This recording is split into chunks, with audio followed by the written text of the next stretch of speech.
Not that way. I'm 52 years old, have been married for 30 years and have 4 kids, 8, 10, 12 and 14. Never cheated on my wife once ever. Lied to her about stopping smoking many times. Stare at attractive women once in a while.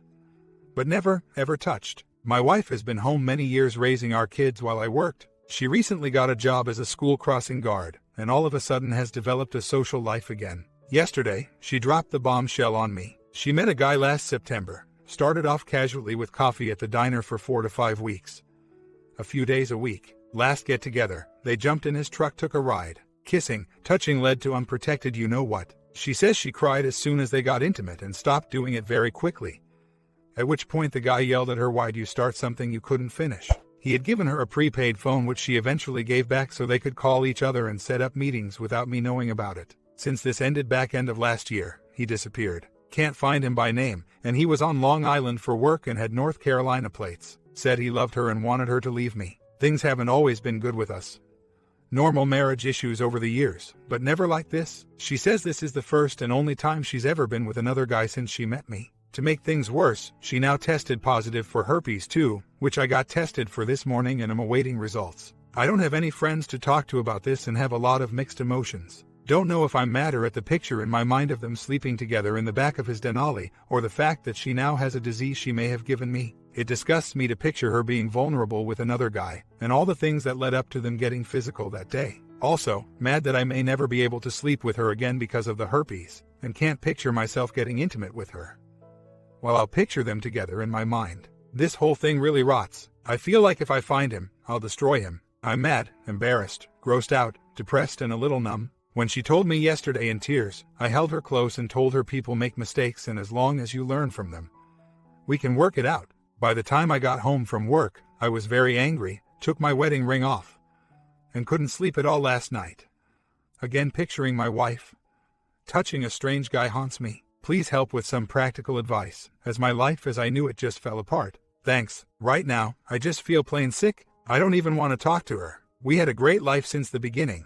It's weird picturing her doing it with another guy. I always thought that was just for us. Now that she's been with another guy, I can't imagine it ever being the same again. She claims she's not a cheap woman, and I asked her, well, what kind of thing are you then? In my mind, that's the worst thing anyone can do to another person. Also, my guess is if she didn't see sores the weird crap and got tested, she never would have told me about her encounter. After all, it happened in September, and she just told me about it yesterday. As a matter of fact, the night before, she did give me a good time but wouldn't let me touch her. Probably because she was waiting for the results. Even if she had a sneaking suspicion she had something, why get physical with me the night before? And maybe transmits it to me? But it goes way deeper than that. I just can't, but can, picture her getting physical with him. And dropping her drawers in the back of his truck. Can't get the visual out of my mind no matter how hard I try. Wondering, was he any good? Was she comparing him to me? Was she wearing her wedding ring? All this and more keeps swirling around my head. She says as soon as they started, she cried and said she loved me too much to keep going. So he stopped. Guess that split second was enough to give her a nice going away present. What the hell did she expect when she first got into his truck and went for a ride anyway? How did she come home afterwards and keep a straight face? Did we sleep together that same night? Certainly, many times since. I'm ripped apart and don't know what to do. Comments. This is awful. I am so sorry. I completely understand why you held her and told it would be okay. It's because you love her and that is what you are used to doing when she is upset. Now you are a mess though. I would be too. If there is any hope of saving your marriage, if that is truly what you want, then she needs to be willing to do whatever it takes to make you trust her again. The saying once a cheater, always a cheater, is not too far off the truth. It is a tough cycle to break. Your trust in her will never be the same, and she will get frustrated with the constant distrust and suspicion from you. You will need to try MC for a while. This is not something that should be handled on your own. Both of you need to be ready for a lot of work ahead of you. If you are not willing to put this behind you, and she is not willing to do whatever it takes to earn your trust back, then it's probably over. I am so sorry. She did it only once. That too she cried and said no. Bull crap. It was definitely more than once. It's the way cheaters downplay. Ask her to come clean completely. You know that she only confessed because she got an STD. She knows that she may have given it to you and she is going to get caught. Ask her for a separation and take your own time to decide what you want. R or D. OM bought her a burner phone to keep the affair secret and they had car sex where she stopped it immediately. Yeah, right. Like everyone has said, trickle truth. You don't just go from working a couple of hours a day as a crossing guard to banging some guy from out of state in his car. There's more to this and you know it. OP responds, 1. There's no way I can look into their history. My wife as a crossing guard works from 7 to 9 a.m., then comes home, then goes back from 2 to 4 p.m. Sometimes she says she got home late because she stopped to go shopping and came home with no bags and had no explanation. She got tons of cell calls on her own phone with private caller and said it was from work. 2. I understand trickle truth. Now at this point, why not lay it on the line? How much worse can it get? 3. Right now I need to be calm and not make any rash decisions. 4. I think I want to save my marriage, although I'm not sure if it is a real marriage without anything physical. Although I'm sure others with physical issues would disagree. As long as there's love. She just sent me a text saying I know I screwed up your life but you're making the picture uglier than it was and making it hurt more. She said she gave the phone back right after it happened, and doesn't remember the number he called her from, nor the number she called him at. Comments. This is all a lie. If you think about it, too many things logically make no sense. Why would he buy her a burner phone if she didn't even know his name? If she didn't talk to this guy over her phone, then she must have had the burner phone for some time. If she was even doing the crossing guard thing, how did they meet? Why did the crossing guard have time to communicate with this person long enough for Anna to start and escalate? She is trying to rug sweep this and wants it all to go away. If she has a cell phone, you can look on the phone or at phone records. If she was a crossing guard for a school, then the guy most likely has a student at the school. And what, this guy just walks up to a crossing guard in the middle of the street and hits on her? Too many things not coming together. You can contact her supervisor at work and get a work schedule. She is still lying through her teeth even after all she has done to you. OP responds, this has been ultimate hell. I sat down with her yesterday and talked for hours. She gave me his name, but I googled everywhere I could and can't find him. Probably a fake name. I figure he is predator, and predators always hunt in the same area and bring their prey to the same place. I parked for hours last night, and again this morning on the corner of Main Street looking for a blue Denali with North Carolina plate. Drove for hours around the area and found nothing. I will kill this guy if I find him. Have no doubt, and I'll deal with the consequences later.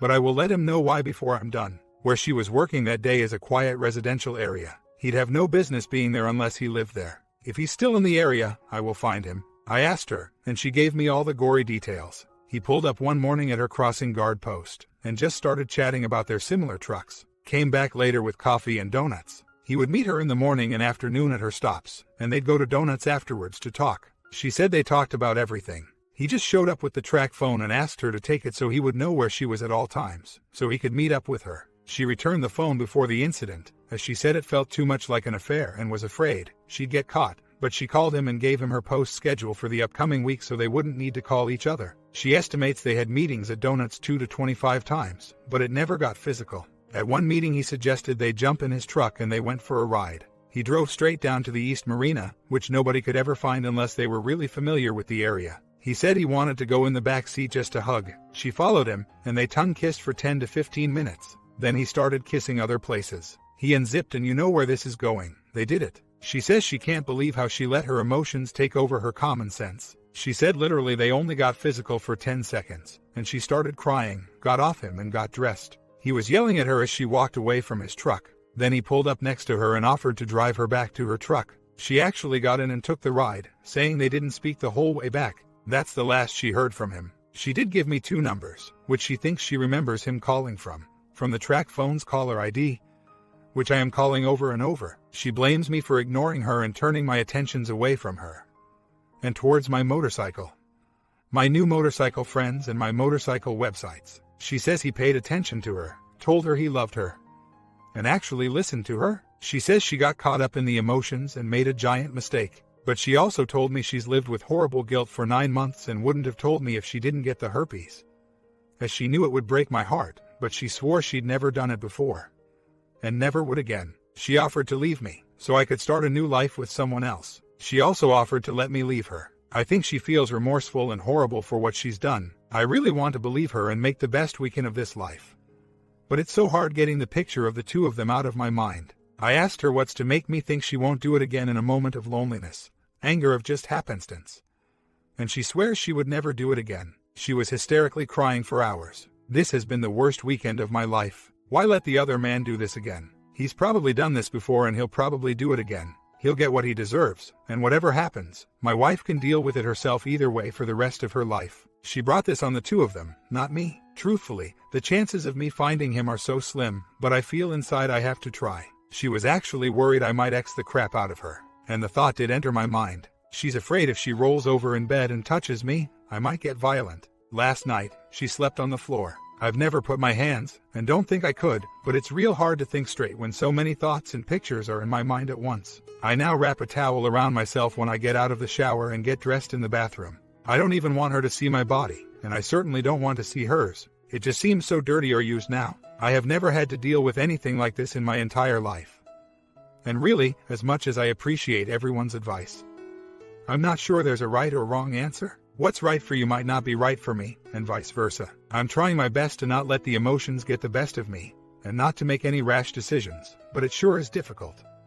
And not getting any easier. She gave me his name, Daniel H. She said he told her it several times, and she saw it on an aluminum clipboard in his truck. Tried to find him any way I could, but to no avail. I've also been reading tons of things about herpes. Some people get symptoms between a couple of days and a couple of weeks. Some never get symptoms. Folks spread it without even knowing they have it. It apparently can be spread, both herpes 1 and 2, by kissing and other things, and just by touching as the virus stays alive on your skin. And you don't have to have open sores or outbreaks to pass it on, as I'm sure she would have seen sores on him beforehand. This is from 2 doctors and the CDC website, as well as many others. So maybe she did get it from 10 seconds thing, maybe from 15 minutes of kissing. Maybe from the other nasty. It doesn't really matter as she has it and that's done. I left this morning at 7:30 a.m. for a 6-hour motorcycle ride upstate New York to try and clear my head and do some soul searching. It didn't help. I just keep asking, why did she do this? She more than ripped out my heart. She shattered it. I have nothing left. She took my best friend of 30 years. She took away my past and destroyed my future. As I was riding, I passed many places we had ridden together before, and thought of many things we did together never to happen again. She's not the same person she was before this weekend. She insists her story is true and has agreed to a polygraph. Although I don't know how that will really help. It can only get worse if she's still lying. She says it started off as a friendship, just meeting and talking, and she felt comfortable having someone listen to her and pay her some attention. Physical affair came up in the conversation, but she said she couldn't do that because she was married. Not because it was wrong, but just because she couldn't. She said she didn't plan it, it just happened and she hated it. I hate to say it, but I kind of believe her. If it was planned, she would have taken everything off.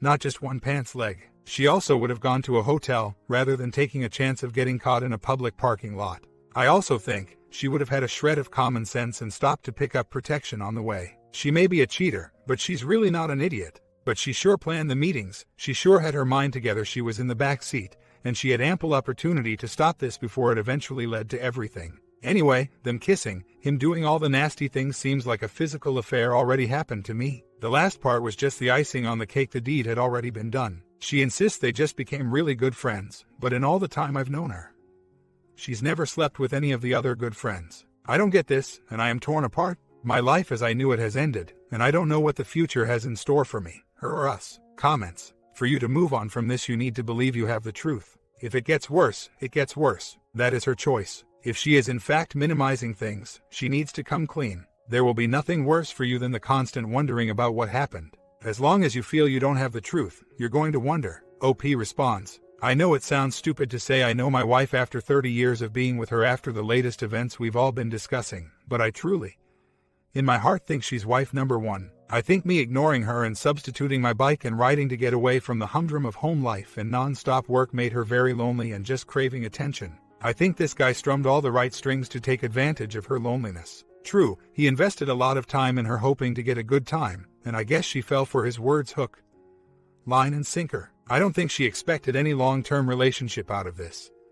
And I think she truly thought she was making a new friend or confidant, and was afraid to tell me because she knows how jealous I am. Not for any reason, but I don't even like other guys looking sideways at my wife. I really think the emotions or heat of the moment got her, and she had second thoughts right at the end. Hard to put in words because I think it, but I do. I can see it in her eyes and hear it in her voice. I think she realizes we've hit rock bottom, and it could get worse if she lied any further. So, I think the lies are done. Even though a polygraph is not 100% accurate, she's willing to try it. Where do I go to get her one, and how do I write up the questions the examiner gives her? That itself should be a thrill. Holy crap. She says she called him on the track phone only about 3 or 4 times, only necessary when her work schedule post-changed. So, she didn't use it that often. Since it was almost 9 months ago, she gave me 2 numbers which she's pretty sure is it. I call from my cell number with my hash blocked. One number says the caller you're trying to reach is not accepting calls. The second hash just lets me leave a voicemail. I sent a couple of texts to both numbers but haven't heard back yet.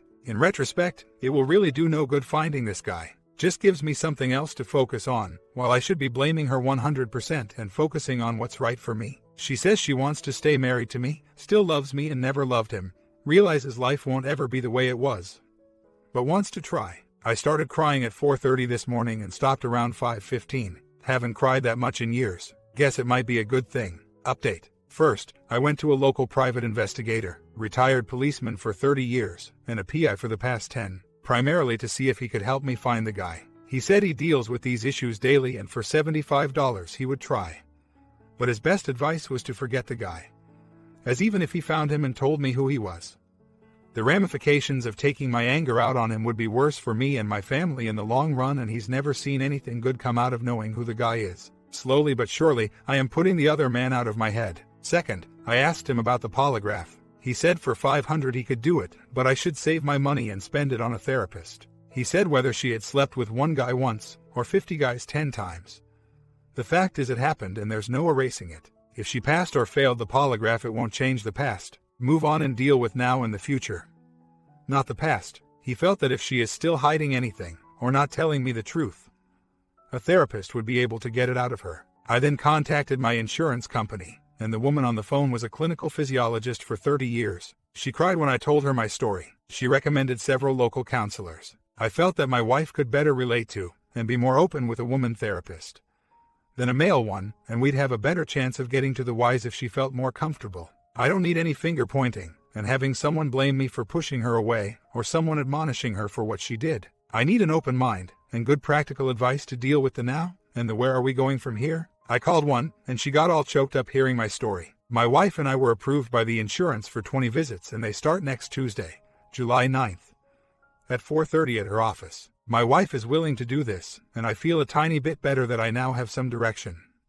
As little as it is, every little bit helps. Once I get the results of my blood test in a couple of days, we'll see what kind of mood I'm in then. I'm not defending my wife by no means, but it sure seems like the majority of you here really crucify the cheater and leave no room for doubt. I also don't really differentiate physical affair from the 1. Going in his truck in the first place, 2.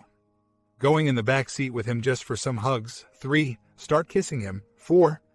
The nasty parts, 5. Her starting to touch him, and 6. The final part. I've known this woman a long time and have had slept with her a million times. I know what she likes to do. I asked her if she did this to him, and she said no. That would be disgusting. But I know her and can't believe she did everything else but that. Knowing she now has herpes, why would she keep lying and telling me it only happened once? If it were continuing, I know she might think that minimalizing the story might not make me feel as bad, or make it seem more like it was in the heat of the moment and not emotional. But I can't rationalize continuing lying once you've admitted to it. Seems there's nothing left to gain or hide by lying anymore. But if she really wanted to leave, she'd already be gone. If she really wanted our marriage over, she would have said so. If she was so unhappy with me, this would have been her ticket out so she could run around and screw the world if she wanted to. Why would she say she wants to stay married to me if she's an inch away from her freedom? The other day she said, if I don't have herpes when the blood test comes back, and if I want to leave her to find someone else to have a normal sexual relationship, I could go and start over. She also said if I wanted to stay at home and keep the kids, she would leave, and again I could start my life over again. But she said over and over again, she wants to stay and make this work. So, when all is said and done, they say nothing in life is guaranteed except for going away and taxes. If I know my wife is capable of cheating, there really is no guarantee with or without a therapist, or with all the promises in the world, that she'll do it, or not do it again, depending upon the circumstances at the time. I can only hope and pray she'll remember the hurt and pain for both of us and will think twice about doing it again. Or I can worry for the rest of my married life that she knows she got away with it at least once for the past 9 months. And since she already has herpes, would never have to tell me about that again. Seems with most folks here, this ended in divorce or will shortly. Don't know if I've heard from anyone that reconciled and how life has been since. Guess there's no statistics. But do you think there's anyone out there who survives this hell, stays together, and lives, almost, happily ever after?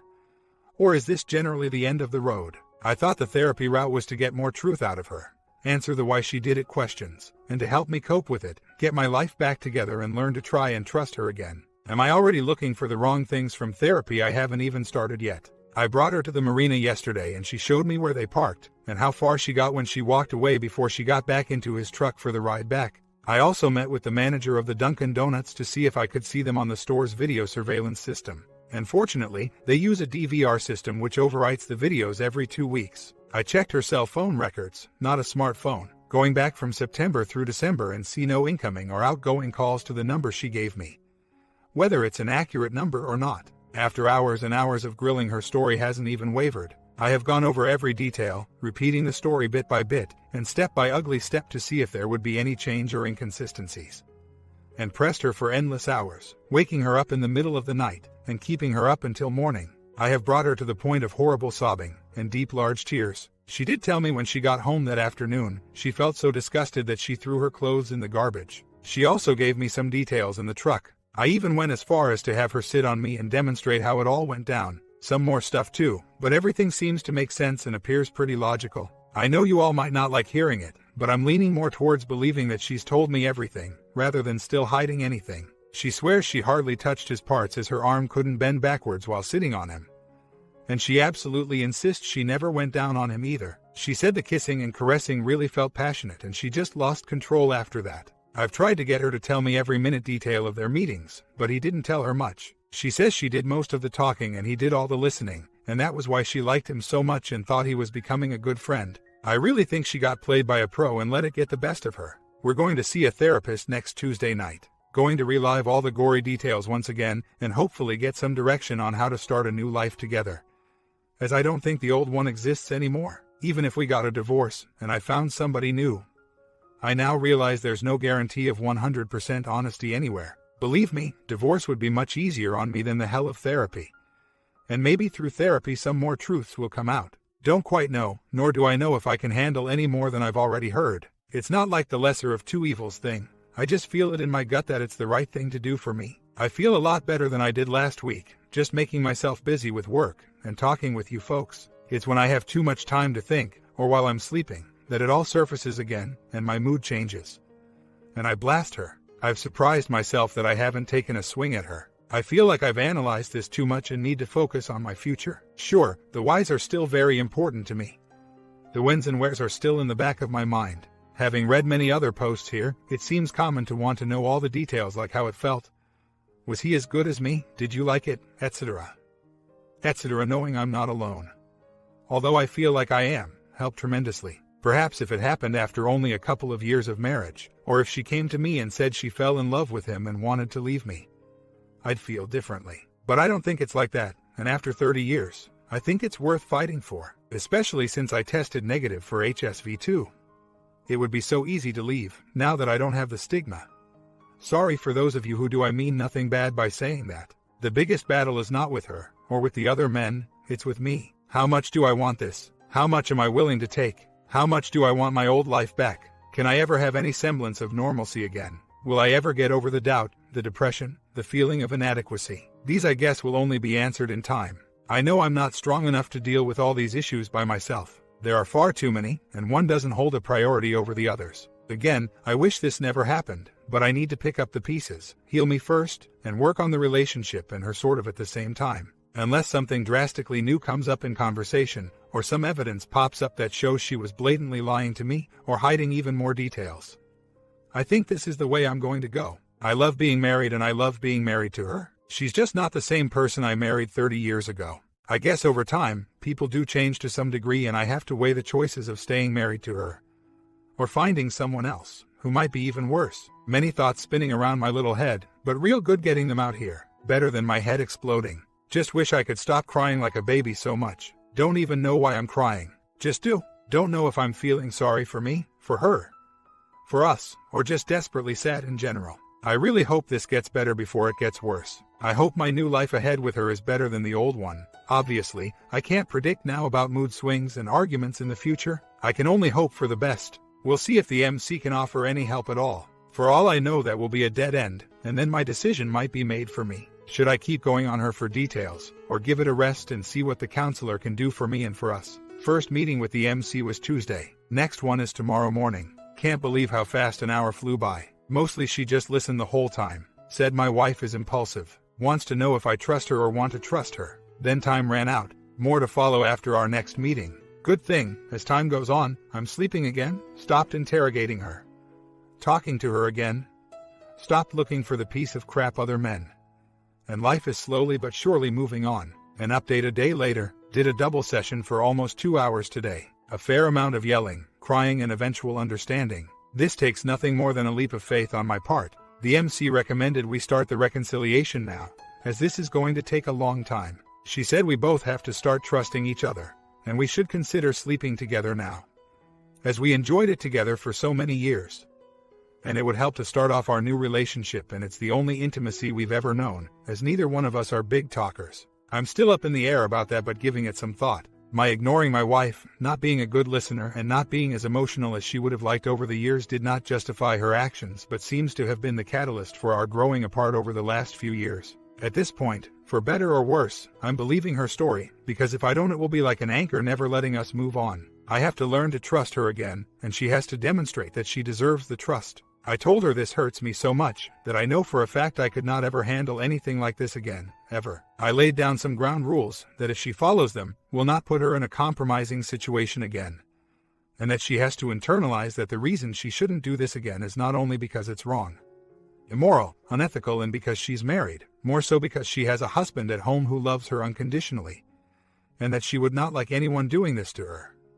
What she did to me, I think that's enough to build a relatively stable foundation and can only hope for the best in the future. Accountability isn't the issue here. Moving on with living and not dwelling on every detail which was continually killing me is. I will not forget the past, but if I don't try to bury some of it, it will bury me. And there's no way I can move on and try and repair things if I keep thinking the way I was thinking. Also, if 2 weeks of hell isn't enough, what's a good number for you? 5 weeks, 3 months, a year? I can only punish her for so long until we can move ahead and try to make things better or start off fresh. Every time I punish her, I punish me. It hurts both of us at the same time. Her lifestyle might be the same, but her life is totally different. She's now accountable for everywhere she goes, and every minute she's gone. I truly think she make a huge mistake, realizes it wasn't worth it, and realizes the damage it caused. With the sheer giant number of posts you have compared to my measly handful, I'm sure you know more about this topic than I do. Only thing is I know me better. I came here for help, guidance, sympathy, to vent, advice and all that,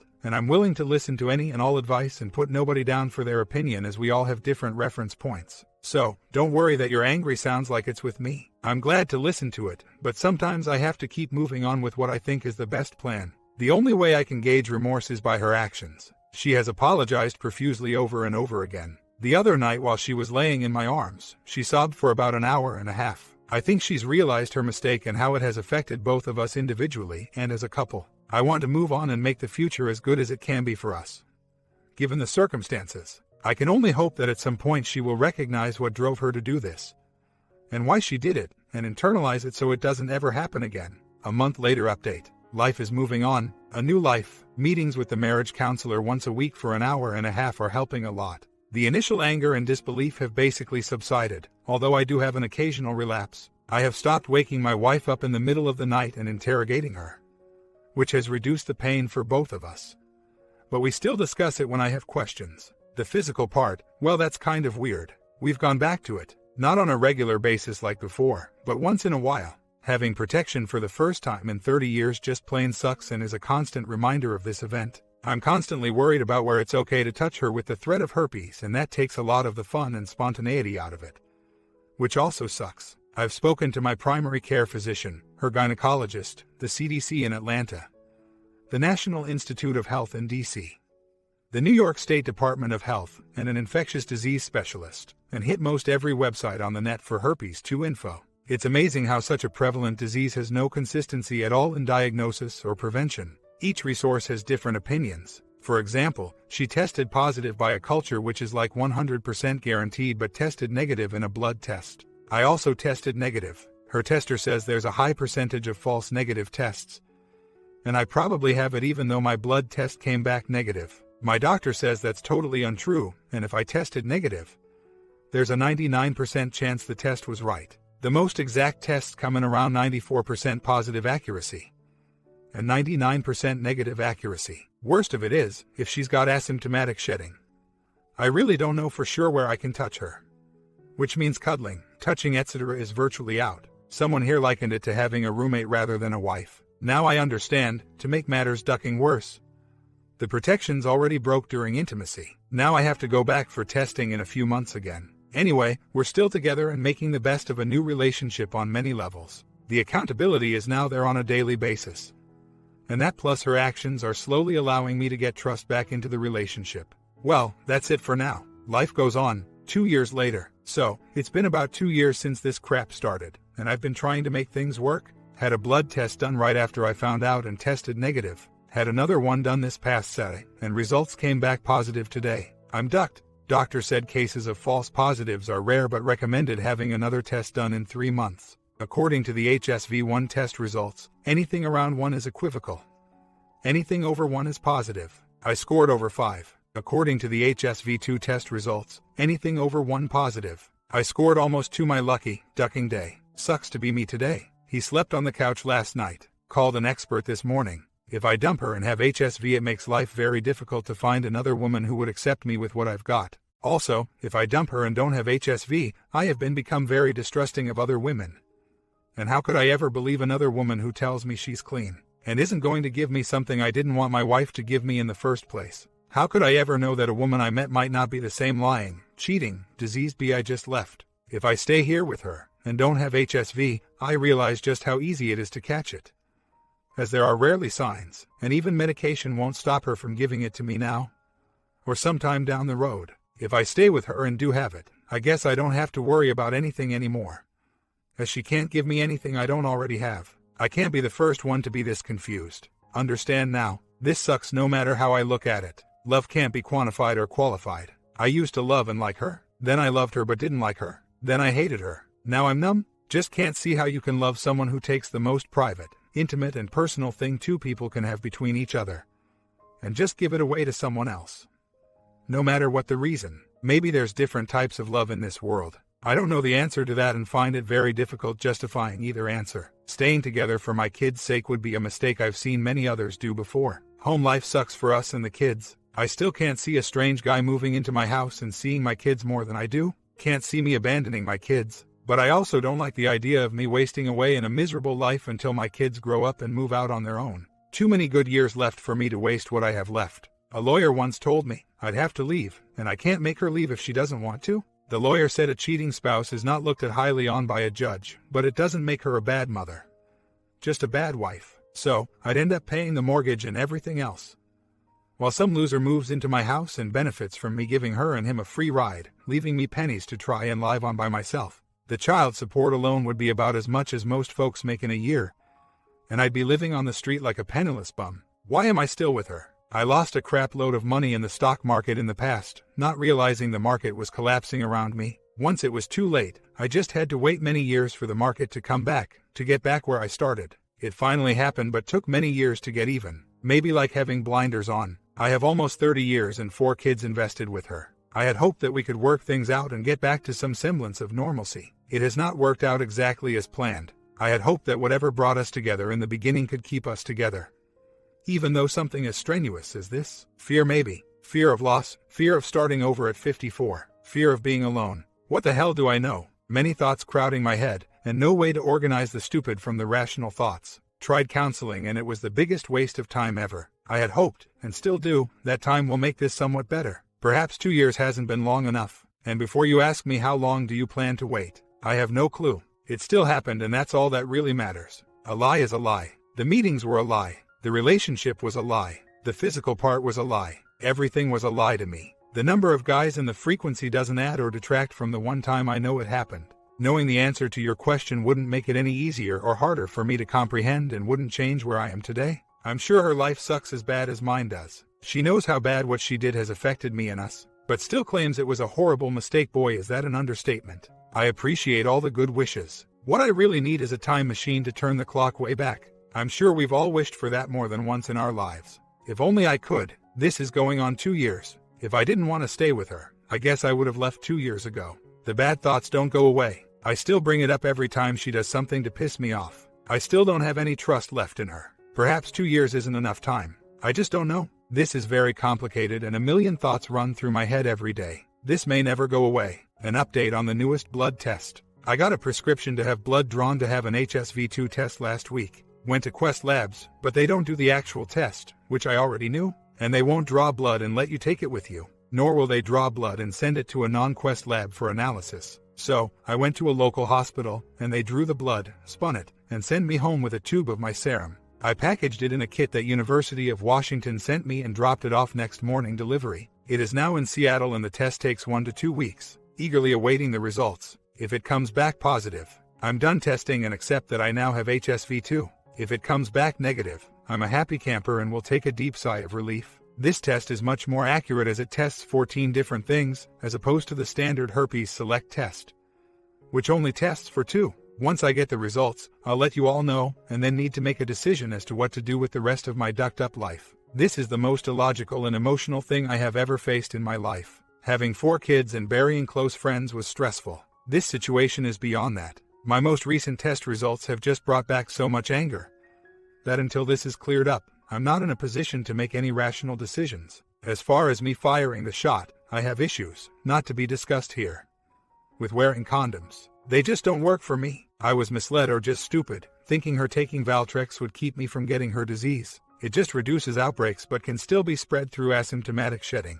What a perfect disease. No cure, maybe no symptoms, but always there. Yeah, I took a shot, and possibly lost. Staying or leaving are both difficult decisions, especially now that I am jaded, and not sure I can ever trust another woman to be honest with me. Like going from the frying pan into the fire. If I stay, at least I know what I'm working with, and can at least find peace in knowing that. If I leave, is the grass going to be any greener with someone else? I truly don't know. I thought I hit rock bottom when she told me of the affair and her disease. I guess I was wrong, as it got worse last week when I now tested positive. I feel like a part of that guy is now in me, as weird as that sounds. I am not in a position to make the decision now. I need those test results back to at least clear my head from this newest development. Sorry. How's wife behaving? She has expressed remorse, apologized, cried, and I believe is truly sorry for what she did and what she has done to me. She still makes me lunch and dinner every day, and I guess she's making an effort to have some normalcy around the house. She knows I am a mere shell of my former self, and she basically killed me. I have turned to complete numbness, ignore her,